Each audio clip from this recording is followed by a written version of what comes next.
Napakalalaki na po itong ating mais. Salamat sa Diyos at talagang pinaunlakan tayo sa ating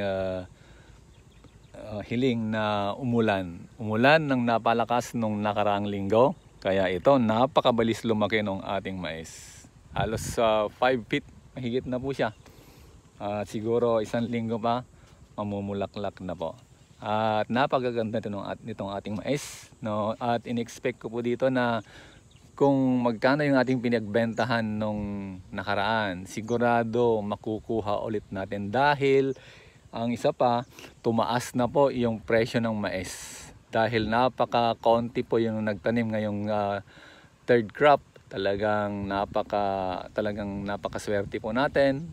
Pinabless po tayo pa yan, although napakainit, pero ito yung blessing, tumaas na po yung presyo ng mais.